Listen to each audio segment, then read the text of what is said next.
Alright, hello everybody and welcome to the next episode of the current tier list for ranking all of the investigators for the Drowned City Current. There are some comments that I didn't really understand. In the first video, the Guardian one just went live yesterday at the time of recording this video, and I just want to kind of acknowledge those comments.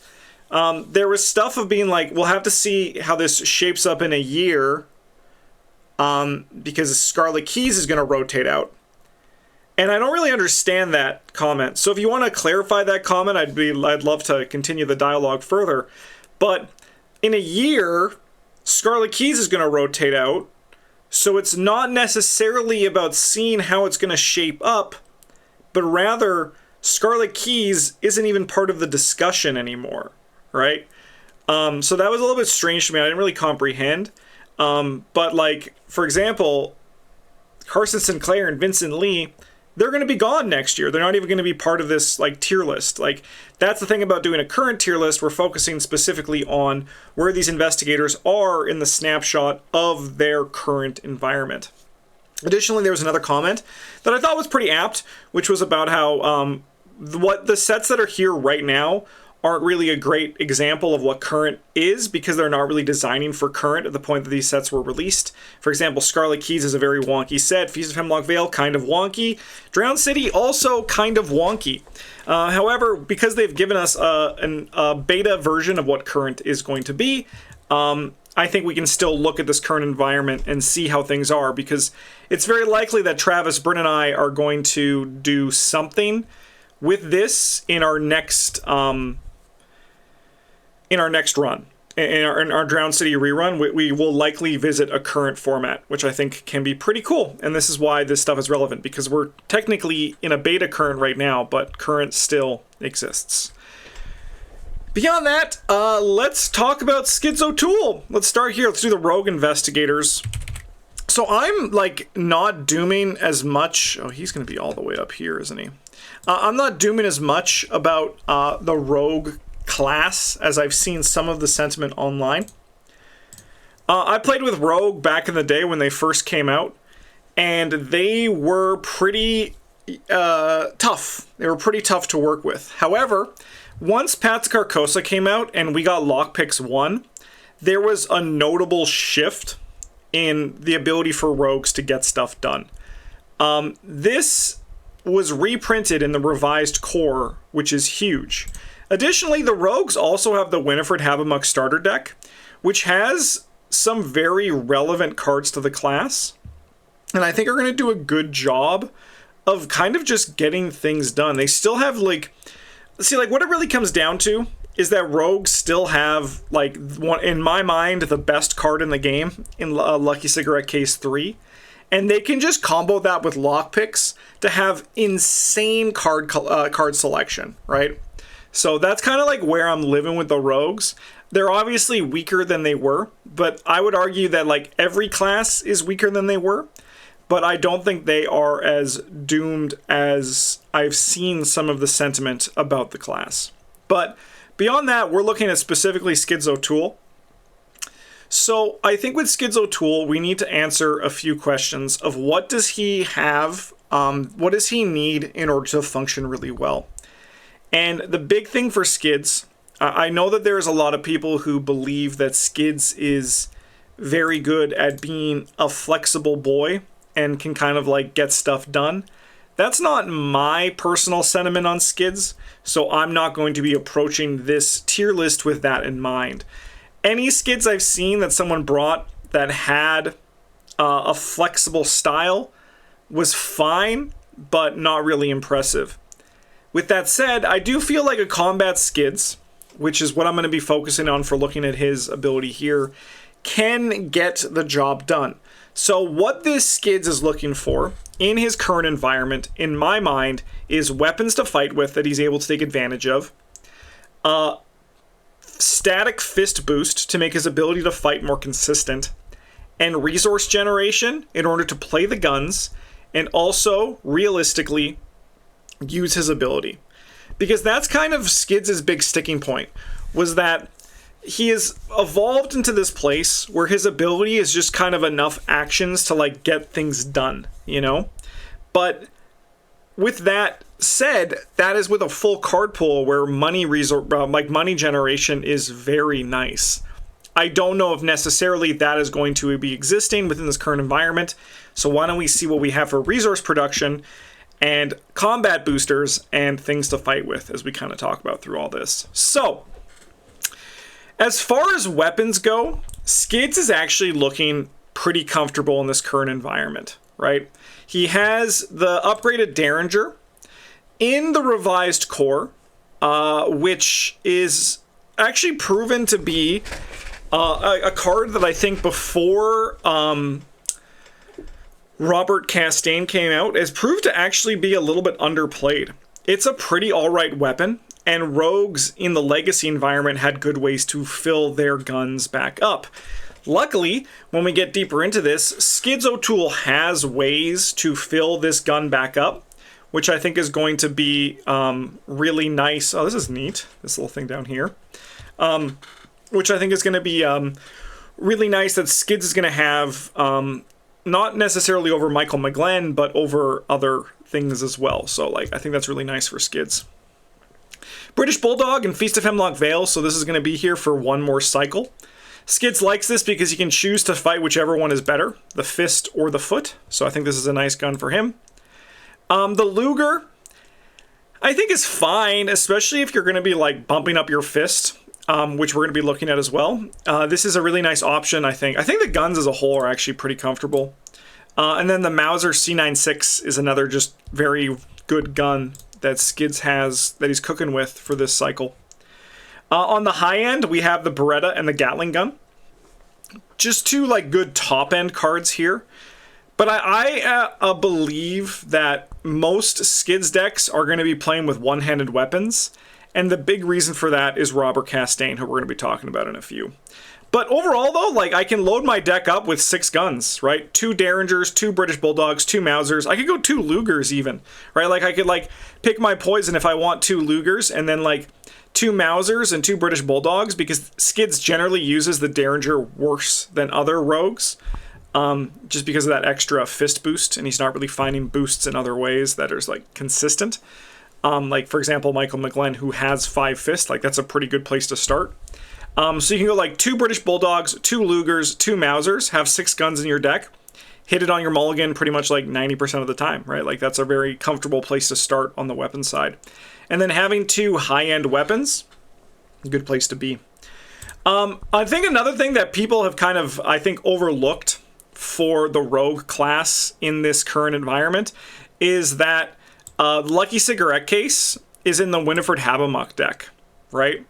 So, like, they just have Lucky Cigarette Case 0, which for the longest time, people would always say rogues need some sort of, like, reason to play an accessory slot that beats Lucky Cigarette Case, because Lucky Cigarette Case is just that ubiquitous. So it's still here, and it's still very good. So, like, I think Skids is probably going to just, like, run with these in the accessory slot. He does have some options in the Guardian class, which we are going to get to as well. But basically what we're looking at right now, in just this first quick look at Skids O'Toole, is he actually has a lot to work with here, which I think is kind of cool. Alright, on to the allies on the rogue side. We're not going to talk about Triggerman. He ain't going to make the cut. Leo DeLuca is always relevant, always a fine ally for rogues to get stuff done. But I think what's very interesting here is Lonnie Ritter, and most importantly, Robert Castaigne. Especially with the way that he works. It's a very nice payoff that you can do to play, at least in this environment, the 41 Derringer, right? So with the way that Robert Castaigne works is that you can reveal a firearm asset that takes up 1 or fewer hand slots from your hand, and then you get to resolve a fight ability on the revealed asset. Ignoring all costs, then you may either discard the revealed asset to draw 1 card or play that asset. Because it's a may, you don't need to actually do either of these things. I'm not going to get into the logistics of it, because I've apparently become a little bit of a heel on the internet because of this. I remember I was reading there was a card of the day on Reddit, and there was a snide comment about some content creators' ability to read. And honestly, it gives me more power and just proves that I'm more right with my sentiment. But because you're able to keep the weapon in your hand, what it allows you to do is just use this every turn to try to get an additional action if you succeed by 3 or more. That turns out to be pretty alright. There are better things that you can do with that in Legacy, but in the current environment, this is a combo that I think is actually going to be pretty relevant, more so for Michael McGlen, but also just very good for Skids O'Toole. So I think that this is going to be a pretty common build that you're going to see Skids O'Toole take in this current environment. And Robert Castaigne is here for at least, 2 more cycles with the current beta. So, like, he's going to be in here for a while.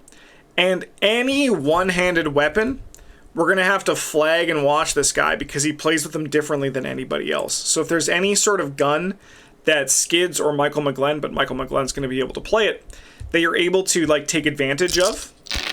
Hey, Trust Million 31 months to the Golden Table, thank you for your support.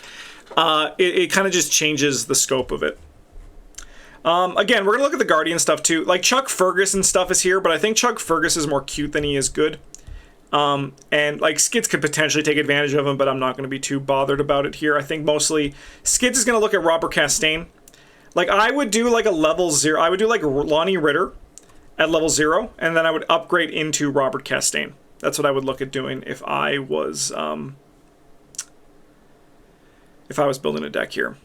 Not too worried about Obscure. Lonnie, of course, still has a leather jacket that she can work with. I'm not going to do too much with that, I imagine. Like, again, because if I'm playing Lonnie Ritter, now that she has, like, an upgrade that's super relevant in the form of Robert Castaigne, she's no longer going to kind of just be, like, the ally that stays for these combat rogues. There's now, like, someone much better they can build towards.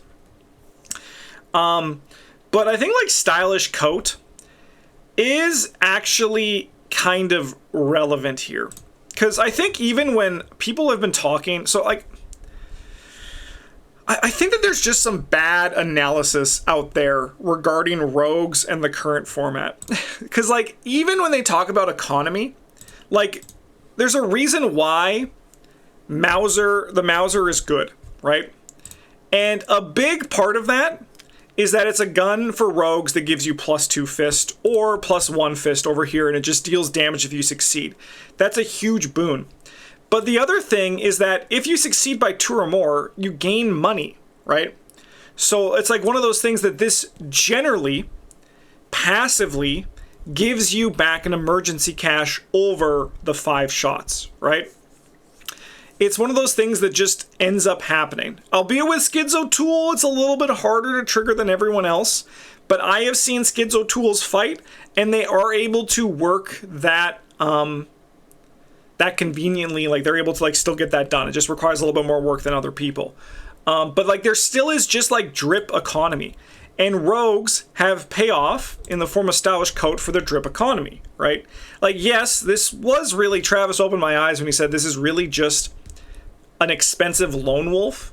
But it's an expensive lone wolf where just everything else gets better, right? And lone wolf doesn't exist anymore. So, like, the Dunnage Legacy is gone, so that's kind of why this card is a little bit more relevant. But then again, you look at Robert Castaigne, and he also will synergize with this upgraded version, where you could get attacking at 6, right? Assuming there's no other buffs that you have available to you. And now you can also just have this gain a resource just on your thing. His ability now also reads gain a resource. That's why I say, if there's ever a gun that has some sort of payoff when you attack, we need to be, oh my god, I'm gone! I'm back, baby. If there's some sort of payoff for guns, Robert Castaigne now looks at it differently because of the way that they have clarified his how his ability works, right? And I think that is super exciting from a power game standpoint, but also I think super relevant for analyzing how these cards work, right?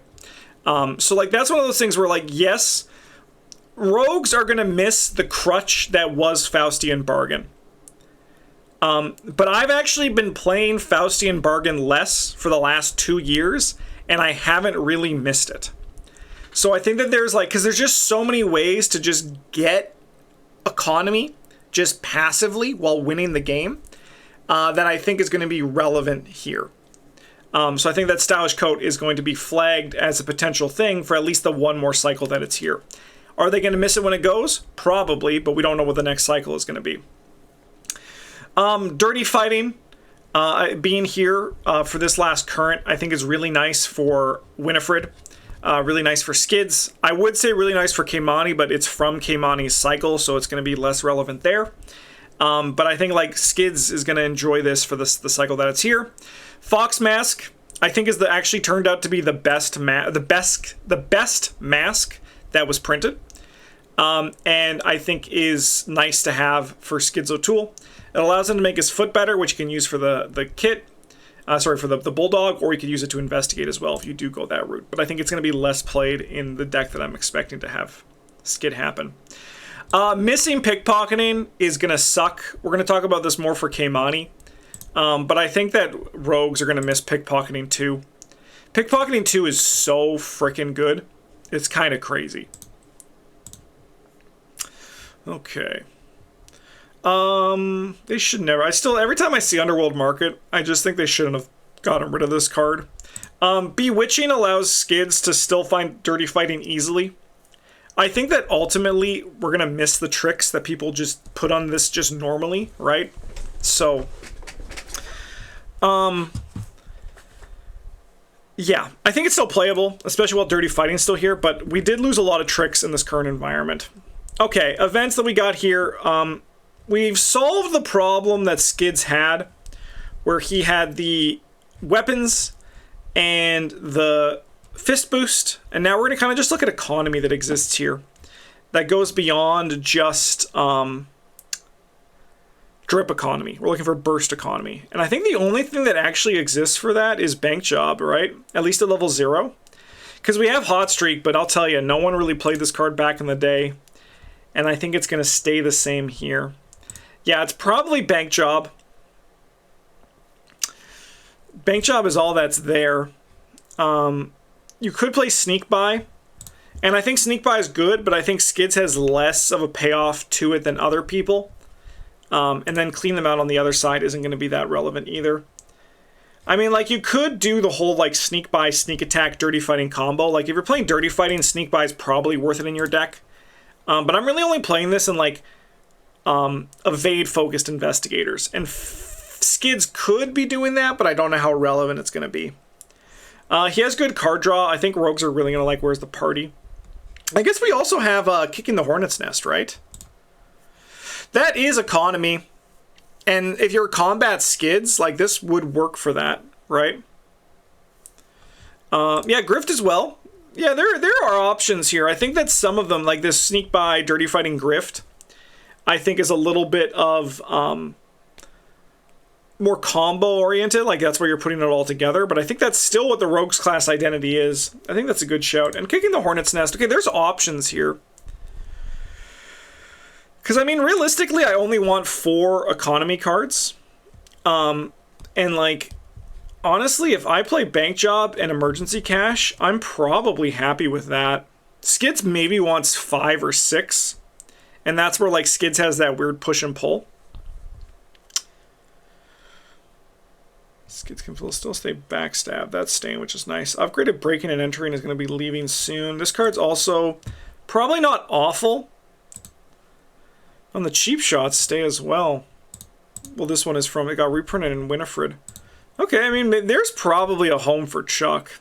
I think losing Breaking and Entering 0 is going to really hurt the Rogue class. This was such a powerful card.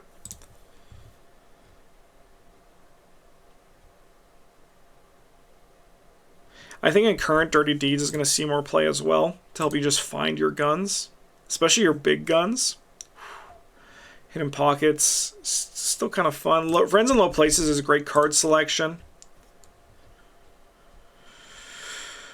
Yeah. And then, I mean, they have the upgrade to Watch This. That's some good cash. Like, this is 3 wilds. You're going to pass that test. Manual decks, 3, 2 stain. Copycats here, of course. Yeah. All right, let's see the Guardian cards. What do we got for Skids? I'm just going to like kind of just quickly go through this. We're looking at weapons again. Not much on the high end of weapons. Like, I think Skids wants to be playing with like a bigger boost, and like +1 isn't going to get him there because he wants to go into like those upgraded guns on the rogue side that give him +2. Once again, so cleaning kit can work for getting like more weapons for his guns. I think like that. Sorry, more more weapons for his guns, more ammo for his guns. So I think that can be like a super relevant path that this guy could take over the lucky cigarette case. Like if you're not planning to succeed by 2 a lot, like if you're not going like the Derringer route, that's something you can go. B-Cops are still here, especially the upgraded B-Cop. I think super relevant. Like Charisma to Robert and B-Cop 2 is an expensive game plan, but I think a winning game plan as well. Wolf Mask, as we know, is very good. When I said that Fox Mask was the best mask, I don't necessarily mean it was the best mask for Skids. But like if you're going the flex route, that one's nice. But if you're going combat route, he really likes Wolf Mask, especially for that +2. I think this alone would make the Derringer even more relevant, especially when you're working with Robert Castaigne. That seems really good. Oh, he also has Stand Together, right? Okay, honestly, Skids actually is looking pretty comfortable. Glory for card draw. Like, he's still Skids O'Toole, so he's going to have to work a little bit harder than everyone else. He has the upgraded Overpower, Vicious Blow. Let's go look at the neutrals, because we know there's a bunch here. We know we have eCash. Everybody's favorite. I want to look at the specialist cards, too. Yeah, Emergency Cash.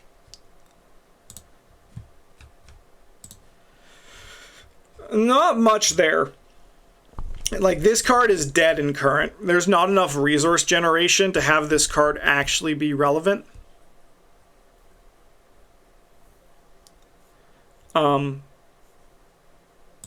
Yeah, it's because it's a criminal nose of the grindstone. Everyone can play this freaking card, man. It is very fun. I think it's not as relevant for Skids, though. Charisma does exist in Current. I think you are misinformed on that. Charisma was reprinted in the revised core set. Both Charisma and Relic Hunter are in revised core. So those cards are forever here. The best thing is you don't even need to take them out of your binder. They're permanent. You can just remember you bought 2 Charismas. Or 2 Relic Hunters. So yeah, those are totally fine for you to include here. Okay. I think Skids is actually looking pretty alright. I'm going to put him up in this B tier.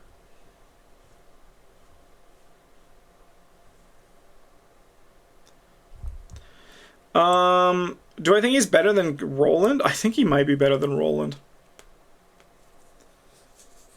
I think I'm going to put him up in B tier over here.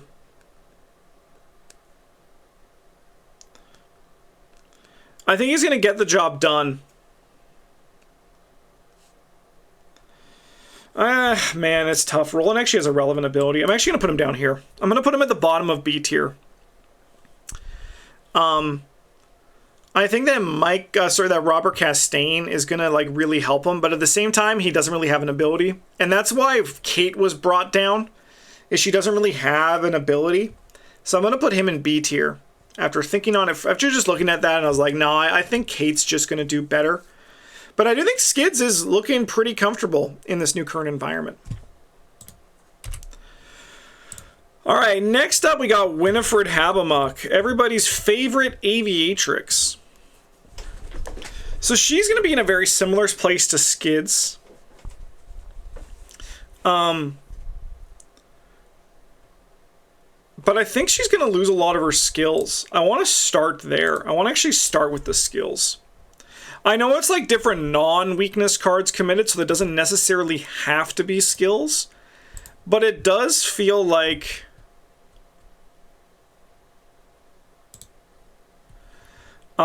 it does feel like you want that payoff, right? Like you want like the synergy of everything associated with it. She is at 8 with lockpicks. So that's something we're going to consider all the time for this, is that lockpicks here is always here. So if your number adds up to 8, you're going to be pretty happy. because you still just have lockpicks. I think Winifred is going to really feel her splash, though. Like how she doesn't have a splash, she's just mono green.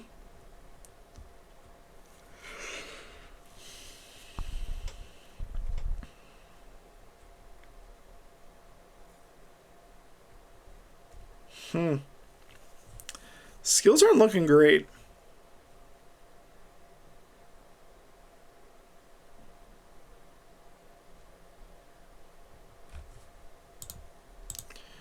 Okay, let's just look at this all now. So what are we looking for Winifred? Right? Card draw. And things to do. But she has guns. She has the British Bulldog. I think Winifred is less likely to try to do the Robert Castaigne route. Oh, one thing about Skids that I missed was that he has the extra ammunition card. Let me just get that here. This card right here.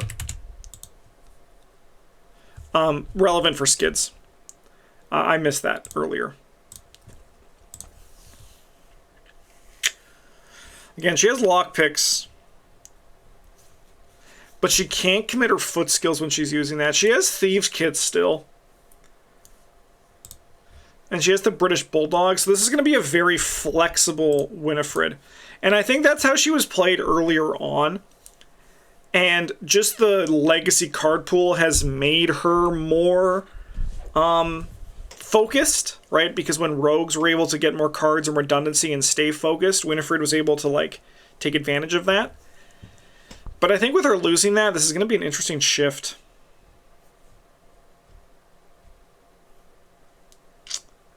Still the cigarette cases. What ally am I probably running with Winifred?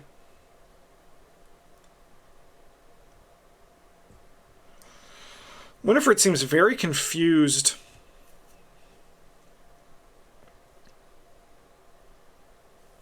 I mean, like, maybe it is just Robert still. Leo DeLuca, of course, everybody's favorite. Could be Cat Burglar. Could even be Chuck. This one's harder for me to conceptualize here. Because I think she is very flexible. So I feel like Leo DeLuca wins it then, just because he's just like the king of being flexible.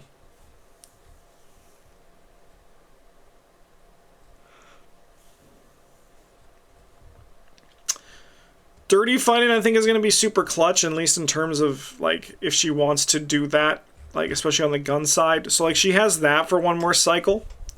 I think, honestly, she's going to be in a similar tier to Skids, but maybe one lower.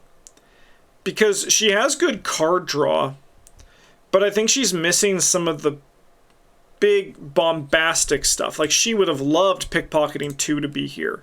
Like, she can play String Along, but I think String Along and Pickpocketing 0 are just a little bit slow. Because, like, the difference is when we have, like, Lucky Cigarette Case 0, we can get that no matter what. We play it, and we're going to probably draw a card a turn. With these two, you need enemies around, which does happen. In lower player counts, it's less likely to happen. Like to have one every turn. But there's only so long you could be evading people just to draw cards before someone asks, what the hell are you even contributing to this game, right? Winifred wants the cards, so that's like an interesting thing about it. But I don't know, it's very tough. Like I said, I'm having a hard time figuring this Winifred out. Bewitching, again, same thing for Dirty Fighting. I honestly feel like most of these rogues are going to sound very similar to one another. No, we're going to deviate from this. Yeah, same stuff here. She'll probably play Sneak By. Yeah, I guess they're going to go for like the more evade focus for this, like Dirty Fighting.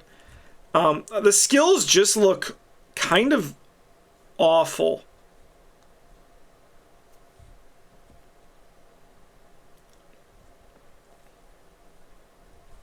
Like, especially at level 0. Like, there's nothing here that's outright, except for, like, opportunist. I mean, there's, like, I don't know, these skills just, like, they just, like, give me the ick, you know? I just don't feel like there's anything there. Specialist. There's no the grindstone again. Again, like, we can't really play this. Like, she could run this with lockpicks. I think she's going to be leaning hard on lockpicks and British Bulldog and, like, dirty fighting. But she's losing a lot of her value. I'm going to put her...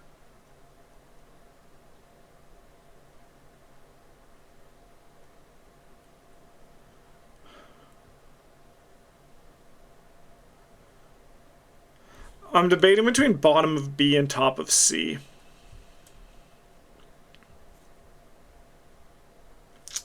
She can still just run lockpicks, though, so I'm going to put her in the bottom of B. I think Skids is a higher top end than Winifred. But Winifred, I think she's just losing, like... I think she's losing things to draw into. And I think that just, like, the payoff to her cycling... How much I have one willpower mitigation exists? I think still quite a bit. Especially if you look at the event side. Like, there's I've had worse...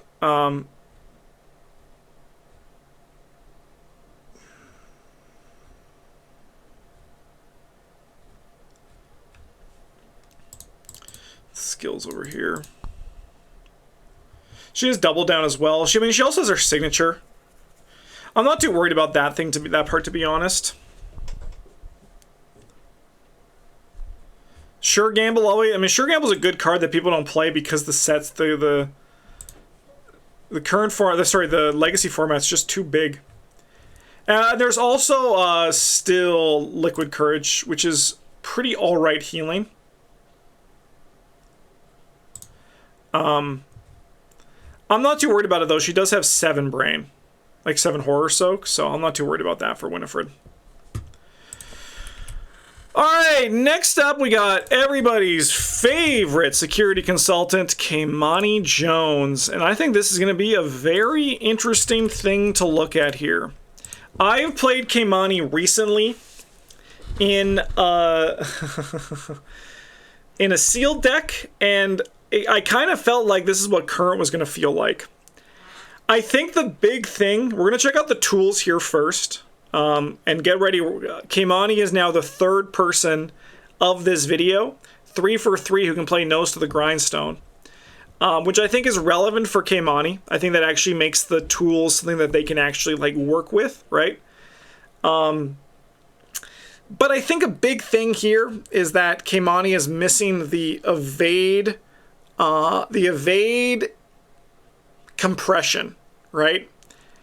And I think that was the thing that always made Kymani good, which was evade compression. And I'm not going to say that there's none because I don't really know exactly what's in this pool. There might be like a surprise thing in there. However, I think that the evade compression gone is going to really hurt Kymani here. Okay. Kymani also only has 7 for the lockpicks, which you can use other things to make it bigger, but that's not going to be the lockpicks boon that we have over here. Alright, let's look at tools. Anchor chain. I don't know about that. It's fine, but I don't think it's what we really want here. I mean, again, lockpicks is fine. Magnifying glass is fine. It's these hand slots. Microscope is still something that Kymani can do. So Kymani's a very interesting investigator, and I feel like they've been on a big spectrum of where they could build. There was like, people started with Flexmani, right? Then people started to realize, oh, maybe Kymani is actually better as a fighter. And then Microscope came out and it's like, oh, Kymani is actually better as a clover, right? And I feel like we're going to go back to the clover side of things with the occasional value from their ability. Mostly just because we're lacking that evade compression, which is how you kind of just don't fall behind with Kymani. I think Microscope is a nice card that Kymani can play with, Microscope 4. I think that's a relevant tool and something they can actually work with. Thieves Kit as well. This is with Kymani, so like I think just Kymani's going to fall more onto the Kluver side of things when this is all said and done.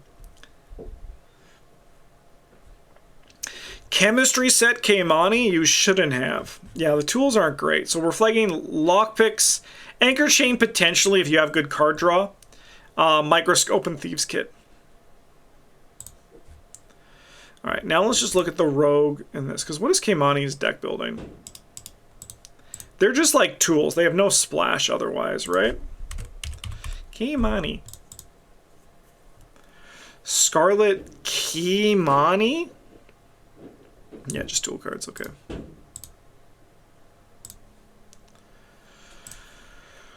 All right. British Bulldog, relevant for Kymani still. We're going to be talking about a lot of the similar stuff here, because it turns out rogues like their foot. Don't think we're going to be playing Mauser here. Don't think we're playing the Luger. We're looking for specifically evade compression. Lucky Cigarette Case is fine for Kymani with the evades.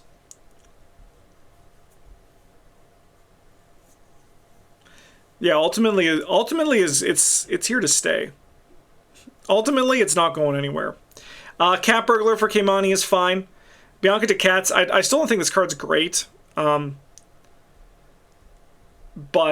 it could get the job done.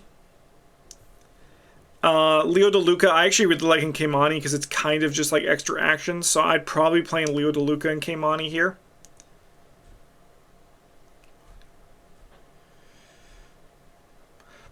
Dirty Fighting, as I mentioned.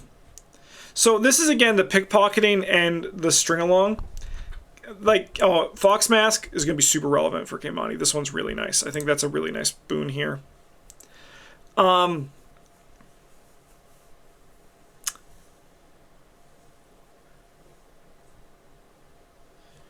Pickpocketing and string-along.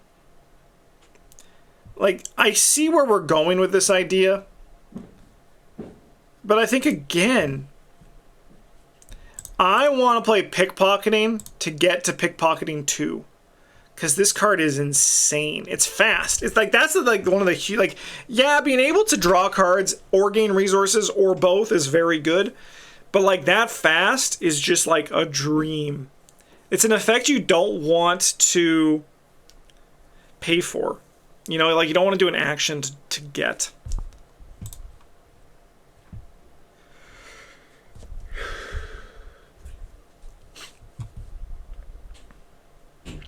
Obscure is action compression. It's true. It's like evade compression. I don't think it's good, but it technically is. But like, so what are we missing here? We're missing Stealth 3 and Blur. No, Lone Wolf is not in Current. Lone Wolf is Dunwich. Kymani can do a Where's the Party and Kicking the Hornet's Nest very well still, so they have both card draw and resource economy, which is really nice. Yeah, Breaking and Entering. Cheap Shot, Bums Rush. These are all like fines. Like, you could do a Chuck Fergus deck. But I still think, again, Kymani's going to lean a bit more on the clue side. Alright, Sneak By, yeah, is relevant here. I think, though, yeah, we're missing, like, Compression, which is usually always in the asset side of things. I think I'm going to put Kymani at the top of C tier. I think Kymani's going to do fine, but I think Kymani is going to have a lot of stumbles on the way.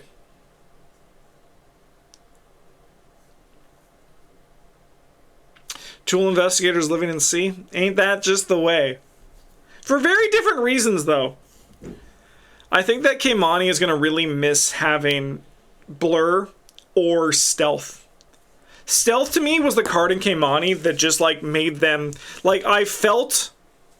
Microscope is still a thing, but that's... Like I said, this is going to lean more towards a Kluver Kymani when this is all said and done, which kind of...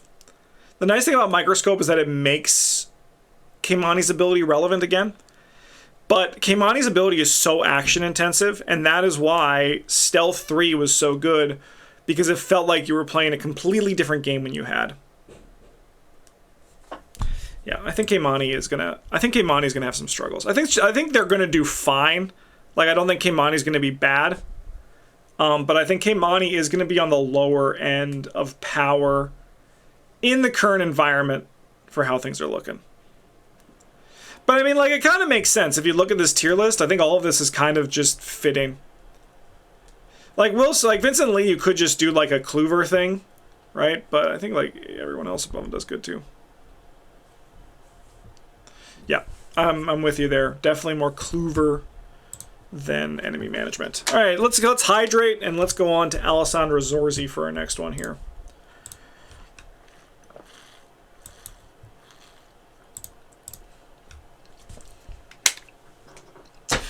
Okay, with Alessandra, she has 8. So she can play lockpicks, and she can probably actually do it to a manageable extent. Whether that means that she's good, we're not going to worry about that yet. We have to go through all these parlay cards here. I think a big thing is she can use it, so you can kind of go like basic rogues. Is that super impressive? We'll dive into that as well. But what is Alessandra looking for in this environment? And it's parlay cards because she wants to use her ability. However, one thing that I think is often understated about Alessandra is that her man, she can also play Nose to the Grindstone. This is crazy. The rogues are 4/4 for Nose to the Grind. Don't tell me. Don't tell me. Oh my god! Every rogue can play Nose to the Grindstone? That's crazy. Every rogue currently in Current can play Nose to the Grindstone. That is really funny. I guess it is criminal, and most rogues are criminals. And apparently Alessandra is a drifter, so what do I know? Alright, so, what was I talking about before I got interrupted by Nose to the Grindstone? We're looking for, like, so I think what's often understated about Alessandra is that scenarios just have parlay on them. And she gets that extra action to just advance the scenario, which is pretty alright. Ultimately, I think that the design team made a mistake with Alessandra, which was that she was designed around fine clothes. All of her cards in this box, and like all of her in general, were bearing the weight of fine clothes. And it's one of those things where I wish that, like, Alessandra had an ability that was just like, you may take an additional action during your turn, which can only be used to parlay. Parlay actions get -1 difficulty. And then they just, like, ignored fine clothes. Because I think that in the end, it's set up Alessandra she's not set up for success, right? And I think in theory, at least in the format for how Arkham Horror plays and is designed, the idea should be, how do we set up all our investigators for success? And I think in the long term, Alessandra is not set up for success.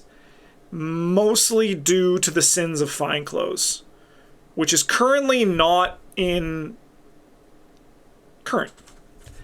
She does have this guy, Walter Fitzpatrick, playing both sides, who kind of does his best to try and do what fine clothes does.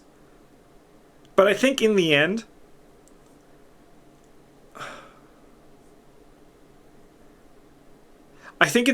fine clothes was just too good. And they shouldn't have designed around it. They should have just killed it, or even made it exhaust, right? Like, have it be a reaction, and then, like, get -2 for a test while parlaying, and then exhaust fine close. They should have done something other than had all of their parlay cards balanced around this one neutral that I'm pretty sure was it all the way back in Dunwich that fine clothes existed. Why did I search Dunwich?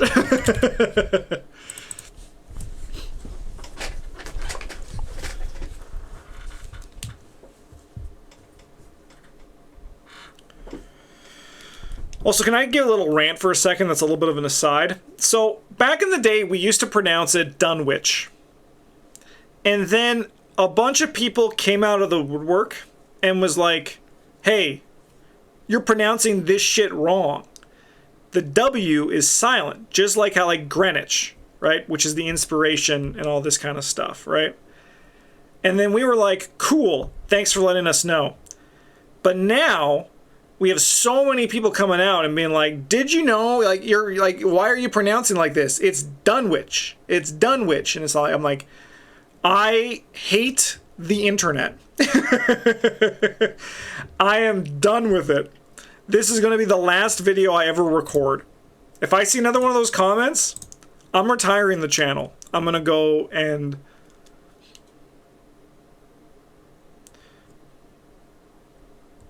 For what it's worth, I've never heard of it said as Dunwich anywhere but on this channel.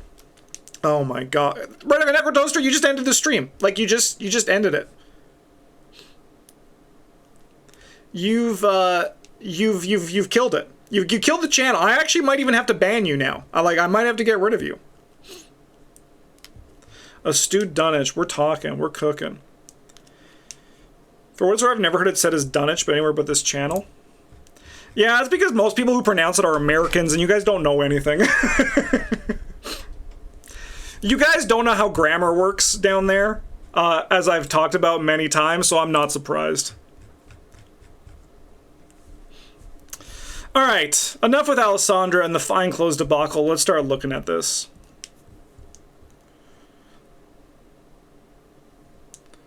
Let's start figuring this thing out. So I think what's important here is that we need to look at the parlay cards, but we also have to look beyond the parlay cards. Like, we want to look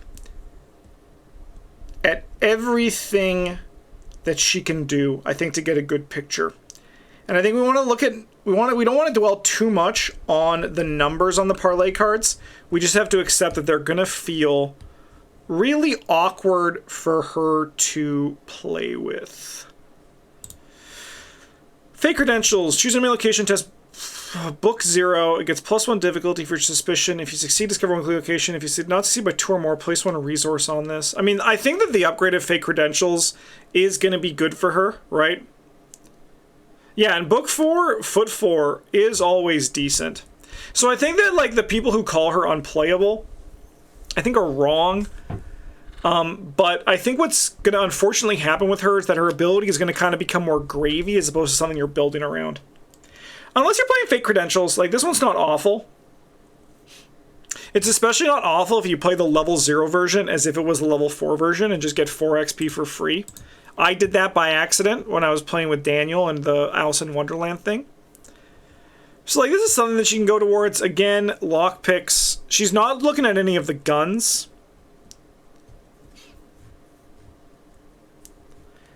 We're looking for mostly things that make her... Oh, I guess also there is still... I haven't talked about this for economy at all yet. I think that this card has gotten a lot more dangerous with the curse nullification gone from Innsmouth. 3 copies of Beguile is still meaningful. It is, but you really feel fine clothes there, I think. You really feel that lacking there.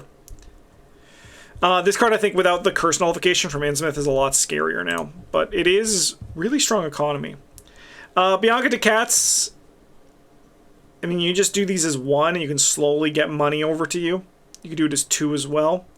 You'd also just make her mad and then have an ally for you to parlay with, but I think that that effect is going to become more awkward.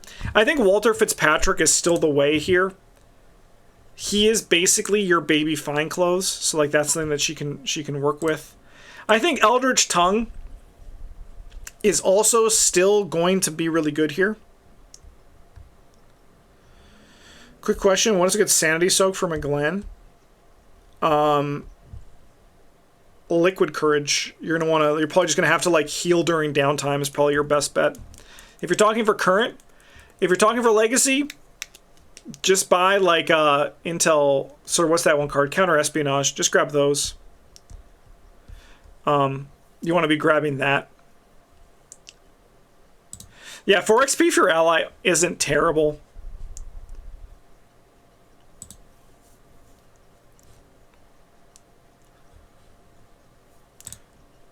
No, I'm assuming if they're playing Michael McGlen, they're playing Robert Castaigne for their ally. I don't think we're frickin' with Speak to the Dead.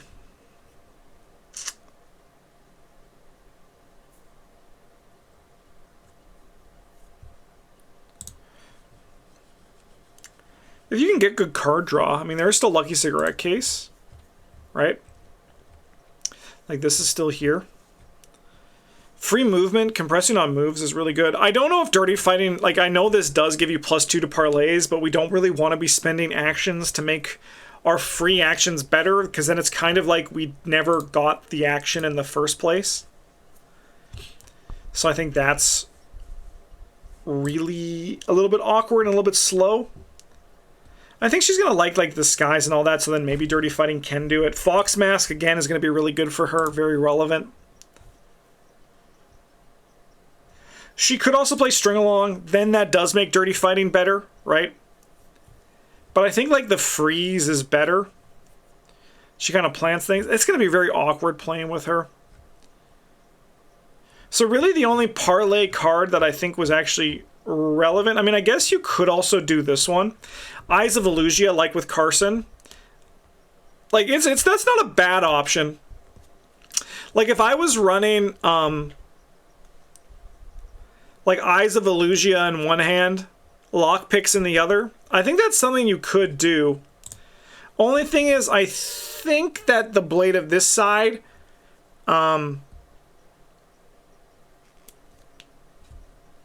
isn't great, but I mean, you can use your brain. This is a little bit higher for her. But it's a free parlay action, so that's kind of like, as I said, with like the fake credentials, that is what we're looking for.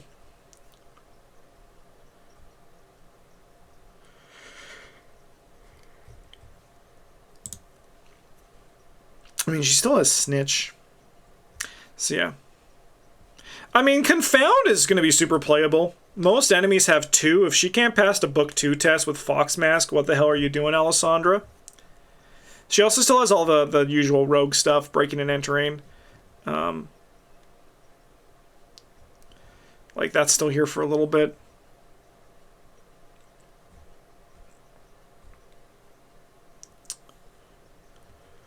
Existential Riddle, also not bad. Not bad. I mean, that's really nice for her as well. Hold Up was mutated. She can play this without spending an action. She's got the motivational speech, too. Okay, I think the parlay is going to turn away from some of the stuff that we've seen. Sorry, I just want to look at parlay here. From some of the stuff that we've seen with her in the past. Which is like, yeah, like Vamp's pretty much dead, I think. Not that this card was great in the first place. But I think she's going to be kind of more like parlaying to do things with the occasional parlay test, because I think she still really wants to play Snitch. House Slippers, 11 months at the Golden Table. Thank you for your support. Yeah, don't get me started. Contemplative is going to be nice for her. I mean, she has pieces. I think a big thing is just that she's missing Fine Clothes. It turned out to be pretty relevant to a lot of those parlay cards that require tests.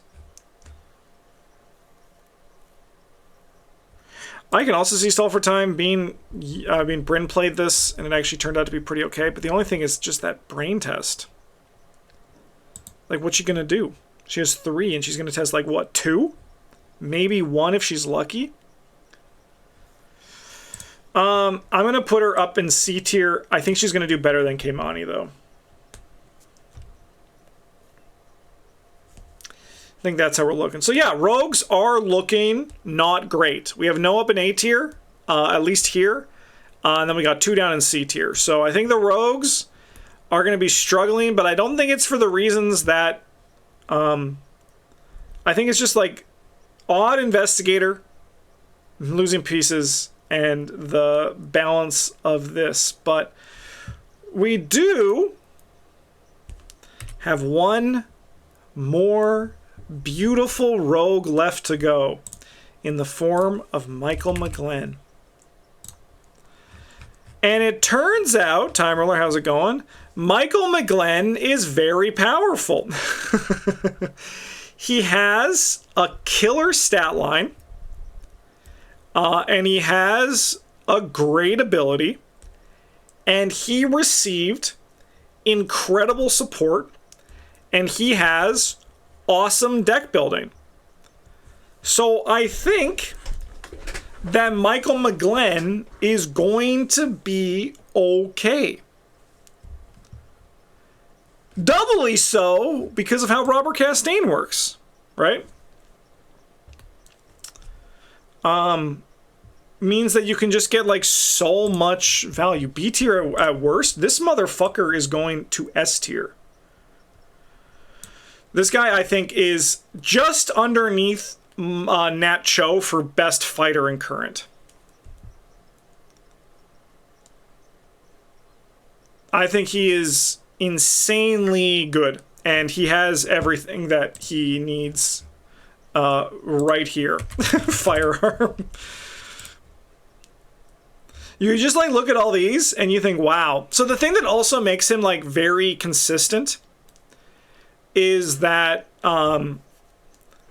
he has economy printed on his investigator card. And I remember when he first came out, there was some stuff where it's like, well, that seems kind of dull. That seems kind of boring. But turns out it's just very good, right? Like, it's just a very strong ability that gets the job done. Is it possible to make him a little flex? Probably. I wouldn't do it. I would just kill people. And then when I was in downtime, I would chug the hell out of my liquid courage, which he's very happy to have. So yeah, Derringer relevant. Derringer 41. So 18 Derringer relevant, 41 Derringer relevant. British Bulldog, probably you're not going to play this one because I think the other stuff is just better. Luger, amazing with him, right? Mauser C96, incredible with him. Remington, also very good with him, right? Like, these are all great options. And then you have the high end, where you probably won't play shotgun, but you have the Gatling gun, the Beretta, right? And Beretta's actually pretty legit. You add to this, he can play Lucky Cigarette Case 0 and 3. You'll probably want to play with the Viola case because it is really good. But at the same time, you really don't need 4 hand slots to hold like firearm assets. You can get by with 2, right? I like Michael McGlen, but boy, his weakness can hurt if it hits the wrong time. Yes, unfortunately, you actually don't need to play guns with him anymore. You could just keep guns in your hand back and fire them every turn with no downside whatsoever. Absolutely nullifying his weakness because who cares? That's just how it works here. So like that is something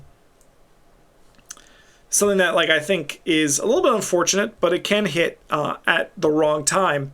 But if you just play carefully with Robert Castaigne, it's no issue. Yeah, you're playing Robert Castaigne with Michael. You're not even thinking about it. This card's insane with him. Yeah, just very good.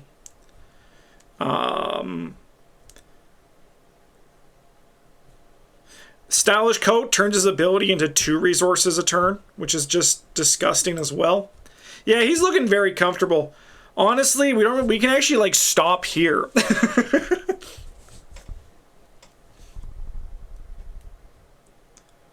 We can kind of just like stop here and the man's made his case, but it somehow just keeps getting better. I think Locked and Loaded is going to be more relevant in Current than it is in Legacy. So I think this card will probably see a little uptick when we start to see like just less firearms or firearms rotate out. Because if we look at what Michael McGlen's losing in the rotation for his firearms, it's none of them. Never mind. He is going to be good for a whole other cycle. That's crazy. That's kind of nutty. And Robert Castaigne lives with him. Yeah, Michael McGlen's going to be really strong for the next foreseeable future. Like, even if we look at these firearms again, this doesn't rotate. This doesn't rotate. He doesn't really need to play this. This is with him. This doesn't rotate. This is with him. Michael McGlen is comfortable for years to come. This guy's going to be very good and very powerful for the next few years. Where's the party for card draw? You've Had Worse is actually, I think, quite playable in him because he'll have all that extra money. He solves the rogue problem right now where it's like, how do I get burst resources? And he says, don't worry. I will drip feed you resources until the ends of the earth. It's pretty crazy. Yeah, extra ammunition. This also is 3 resources. This is also kind of an emergency cache. Just backloaded.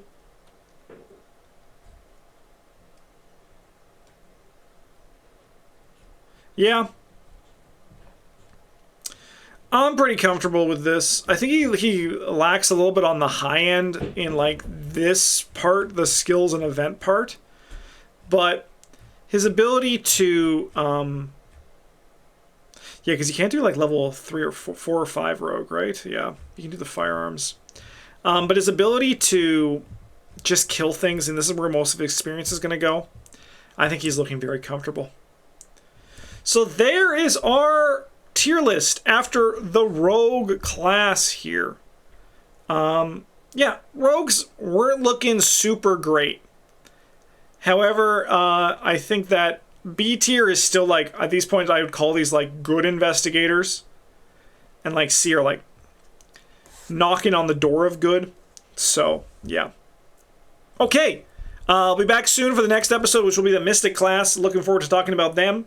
In the meantime, thank you so much for watching, everybody. I hope you enjoyed this. If you want to support the channel, you can do so by liking, commenting, subscribing, all that kind of stuff. Or if you want to go above and beyond, you can join all these awesome names down below me on our Patreon. I release a bunch of content there as well. In the meantime, thanks for watching. Have a good one. And as always, the GGs.